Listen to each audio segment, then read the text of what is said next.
Hello, and live here at the Pet Parlor in Houghton Lake, Michigan, and we are excited to remind you that this weekend is a very special event. Yes, it is. It is our Tip Pup Town dog show this weekend. Yes. And we are super excited about it. Absolutely. So this is an event that used to happen at Tip Up Town festivals ago. For whatever reason, I think the people that were doing it stopped, moved away. And now the Pet Parlor is bringing it back. So Absolutely. Thanks, Rob. I'm super excited. Yes, thank you. I'm glad we found out about it, and super excited to bring this awesome tradition back to Tip Up Town. And who knows what'll come more of Yes. that, so. Well, Tip Up Town is one of the few festivals that still is open to being able to bring your dog and walk around. They don't let you take him in the beverage tent. Right. But, I mean, that's understandable. Not the best place for your dog to be anyway. But the festival They'd rather be grounds... next to the French fries anyways. So. Yeah, all the good food and stuff's over there. But the festival grounds itself, or the village of Tip Up Town, they do encourage you to bring your pet. Obviously, of course, make sure you have a friendly, social dog, but it's a great socialization opportunity. It is. It is, and gets them used to different environments too. Gets them used to snow and ice sometimes if they go out to the water and stuff. Absolutely, and yes, it's a perfect opportunity if you've never been out on the ice to get close or walk out. But if you guys, let's just be honest, we all know this year it's been no secret that the weather was warm. The ice is about, I would say, approximately a month behind as far as the amount of ice that's out there. Oh, at least, yeah. It is more like what we would be seeing in December. There's plenty of ice for people to ice fish, but there's not enough ice for certain activities depending on what you're going to be out there doing. So Yes. always we ask people to use extreme caution any time they go on the lake, but we really ask you to use real extreme caution if you're going to be taking your pet. Absolutely. Yeah, we don't blame you if you want to hit the shanty and bring your furry friend along for some company. Heck no. That'd be cool. Yeah. Your dog will probably enjoy it. But there are a few things to take into mind just to make sure it's the safest environment it could be. Absolutely. And a lot of it is similar to what we look for ourselves. Right. You know, as far as the, thickness and stuff like that of the ice, you don't want to, you don't want them going out anywhere near it if it's too thin or if they're in thin spots. Absolutely. So the telltale signs when you're looking out when you're on ice or lakes or ponds or puddles, even deep puddles, if you see dark areas or slushy areas or any area that just looks wet, obvious area to avoid. Yes. And another reason that if you're going to be taking your pet out onto the lake or a pond, an area, whether it's for a walk, to go spend the day out there fishing, I am an advocate of off-leash training. Yep. However, in that situation, I think that it's in a perfect environment to get out those long leashes or have some sort of leash that they can be in front of you, but not too far.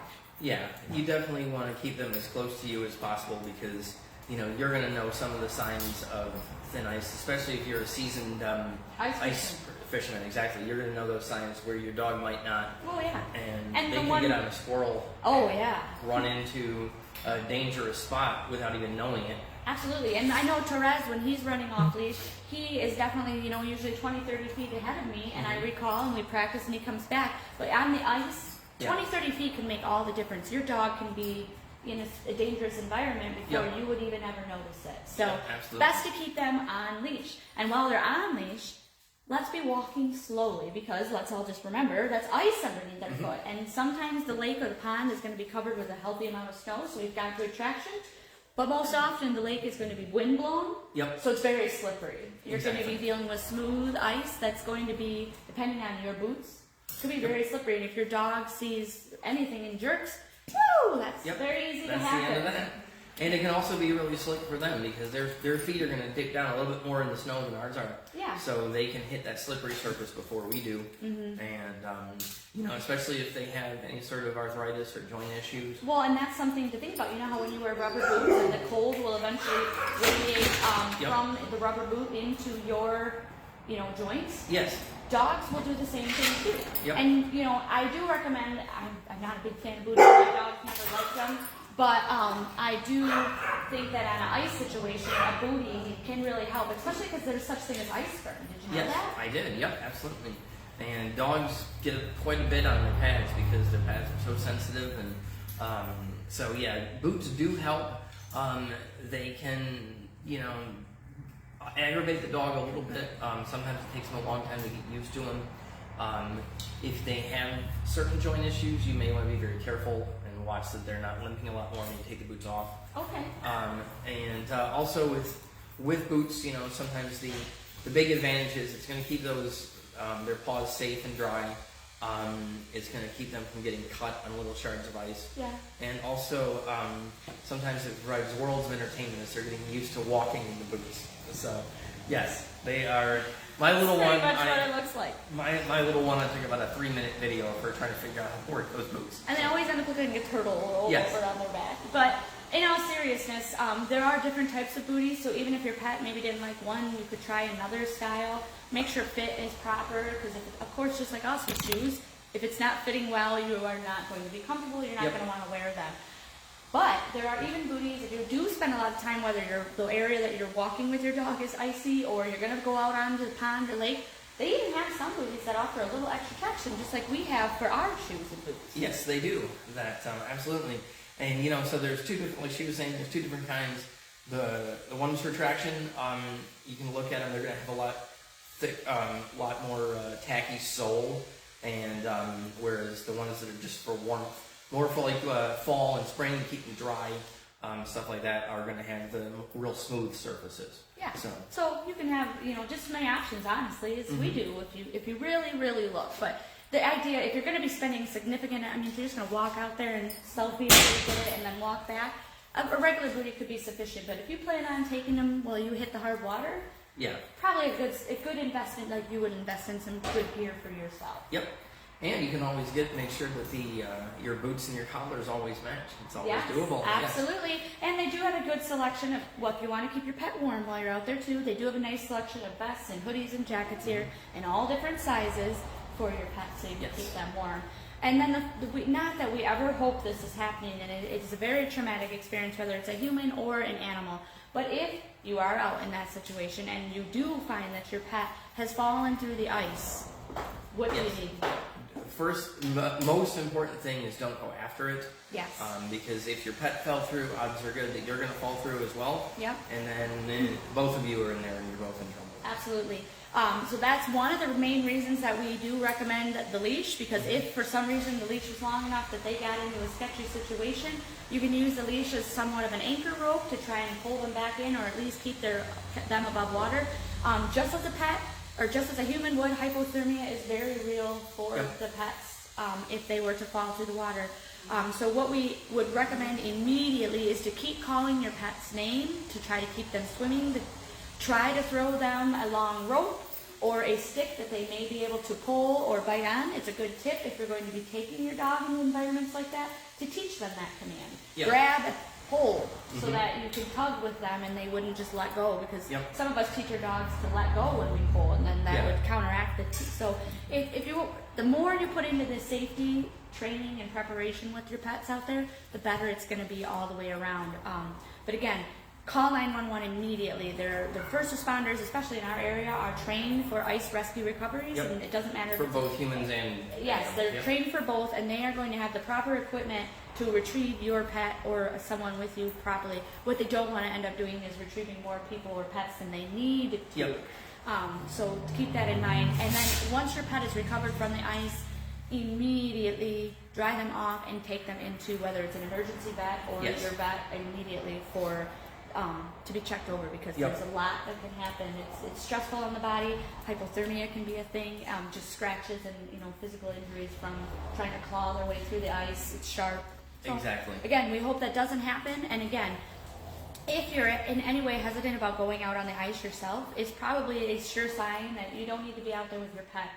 Get used to it, get comfortable with it yourself, get talking to some other anglers or people that do things on the ice that you're out there to do, so that you can familiarize yourself. Because ice, I always tell people, is never safe. No matter how thick it is still ice. There's certain conditions, like what's under the water, weeds. If there's a stick, I know my dog, when there's a stick sticking out of the ground, he always tries to pull on it. So if you saw one sticking, fishermen do leave trees and things like that to indicate that there's been a hole there. So those types of things are things that can encourage your dog to mess with the ice.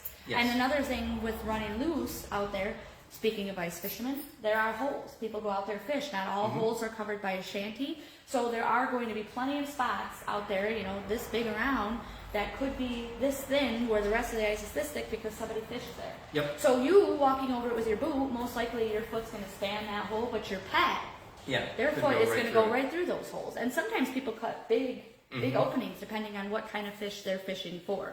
So. Yep. No, exactly. You've got to be very, very careful and always hyper aware. Yeah, that's the best thing. Of your position and the dog. Absolutely. So if you are going to take your furry friend during tip-up town or any other time out on the hard water, please use extreme caution and make sure that you and yourself, your pets, are all prepared for the worst case scenario. Yep, absolutely. That's usually when it doesn't happen. Yes. So, but a good scenario that's going to be happening for sure this time at Tip Up Town is going to be our dog show. So let's get off the serious topic and onto a little bit more fun. And that will be on dry land. Yes, even though Tip Up Town Festival used to be mostly all on ice, the festival now is mostly all on land, and that's our dog show is going to be on land. But you can see the beautiful ice from there. Absolutely. So you can get the full spec. And we have some great prizes today donated from businesses in the area like Nitty Gritty Treasures at Houghton North Sky Resort.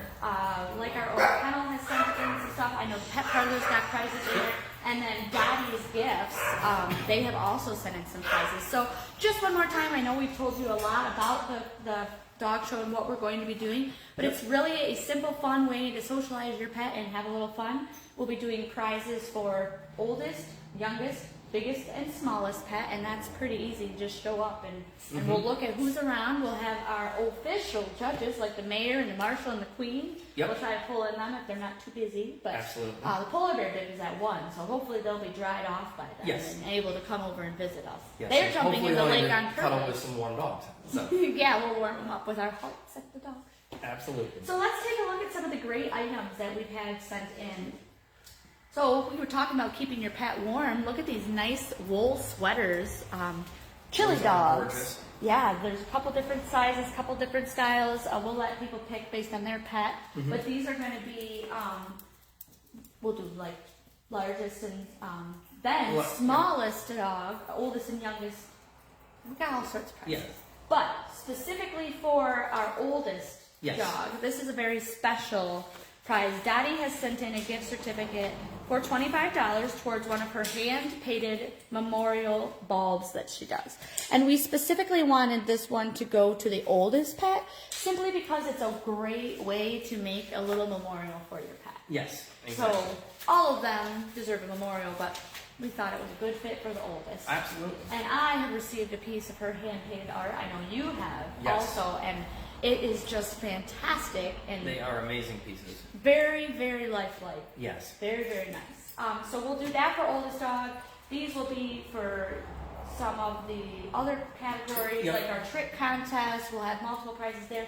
And then our smallest, youngest dog. Youngest dog has a great prize package put together for puppies. And it looks like some special stuff for the fur parents as well. Yes, exactly. And here, this has been sent in by Like Our Own Kennel out of West Branch. She put together a nice little gift basket full of fun toys, some licking mats, good things to help keep your little young puppy occupied. Yes. And it also comes with a little training puzzle. So if you think you have the youngest dog at Tip Up Town, it's really hard to not take the treats out of there. You know, I got to be careful and not take the treats out of the dog. I know, Rob's been trying to get in that box all morning. He's worse than a puppy. I can't figure it out. Great way to keep their mind stimulated, guys. Rob just shows you. But, so that's going to be a prize for that. And then we do have a free nail trim as well as one of the prizes. And what is the Pet Parlor sending in? We're going to do a groom up to $60. Oh, wow. For your dog. So, you know, you can use it if you have a small dog. You can do the groom and then a little portion off the next one. Up to, like I said, up to $60. Fantastic. So you take your pets out, have some fun with them, and then bring them in for a fantastic happy grooming experience here at the Pet Parlor if you win that prize. Yes. So your pets are ready for a good time. They need to be hitting Tip Up Town this weekend. We've got lots of great prizes, and it's free to participate. You just need a Tip Up Town badge to enter the village or the Tip Up Town site, which is on Town Line Road, everybody, if you're not familiar, which I hope you are by now, but the Pines Theater at that light, head towards the lake. Right down there is where you'll find the Tip Up Town Village. 2 p.m. is where we will be out there at the outdoor stage, right where all the food vendors are. So when you smell the good food, Look for the puppies. Look for the dogs. Dogs and food. Let the dogs guide you where all the good food is. Yeah, they'll find it. Yeah. So that's where you'll come in. Just put your Tip Up Town badge on before you enter. Badges are sold throughout. There's a couple different businesses in town. The Houghton Lake Chamber has one, has them for sale as well. Or you can purchase your badge right on site to get in. Yes. And as far as I know, the dogs are not required to have a badge. That's correct. So that is correct. Just be cute. Yep, and no extra stuff required for our show. No extra charges, nothing like that. Nope. Just stop by and have a good time. All we require is a furry friend. Yep. And a good attitude. Absolutely. 2 things is all you need. Yep. And you're gonna win great prizes. And how can you have a bad attitude when you're dealing with dogs? Yeah, no, it's gonna be so much fun. We're super excited about that. And also, like I said, going on to Tip Up Town, besides the cool dog contest, there's gonna be the polar bear dip. So there's gonna be all sorts of people doing crazy things. Oh, we forgot about the costume contest. Oh, that's right. Yes. Yep. So Torres was gonna show you his Olaf costume, but he got shy and decided he didn't wants want to save the surprise. Yeah, because he doesn't want anybody copying him. Or beating him because of what he looks like. Yeah. So the theme for don't worry, Torres isn't eligible, but right. Yes. But the theme for our costume contest is gonna follow suit with Tip Up Town, which is Hollywood on Ice, and he chose Olaf because one, he's a snowman, and 2, he also is a character from a movie from Hollywood. Yep, so, absolutely. but get creative. There's lots and lots and lots of dog movies, 101 Dalmatians. I mean, maybe you just want to mess your dog up like a movie star. Or if you have a really tiny Chihuahua, what was that? Paris Hilton. Yeah. Oh. No, it was like, oh my God, hot. But we won't be hot. Beverly Hills. Beverly Hills Chihuahua. Is that the one? That's not the one. You're thinking of Reese Witherspoon with Legally Blonde. Legally Blonde. There we go. See, look at all these great movies you could, if you have a Chihuahua, of course. But that one took a while. Sorry. You got a Great Dane. You could be Scooby Doo. There's so many fun ideas. I cannot wait to see them. So make sure you're joining us this Saturday. Thank you again to Nitty Gritty Treasures from Houghton North Sky Resort, Dottie's Handcrafted Gifts, and also, like our own Pet on the Pet Parlor for sending in great prices, and who knows, by this weekend we might even have more. Right, exactly. So if you have something you'd like to donate for a prize, feel free to bring it on in. We're here until until 4:30 today and tomorrow, because then it's the show. Yeah.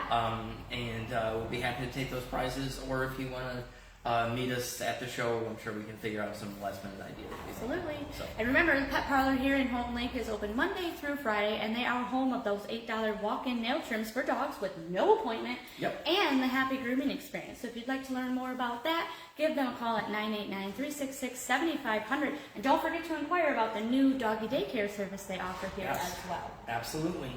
The Happy Daycare. Yes, the doggy We got to come up with a cool name for the daycare now. Yeah, we're out. Yes. So thank you guys so very much for watching. Have a great rest of the week, and we'll see you at Tip Up Town. Absolutely. Enjoy, guys. Hopefully see you out there and get out and enjoy the Tip Up Town Dog Show. Absolutely. And the great weather. Yes. Have a great weekend. Bye-bye.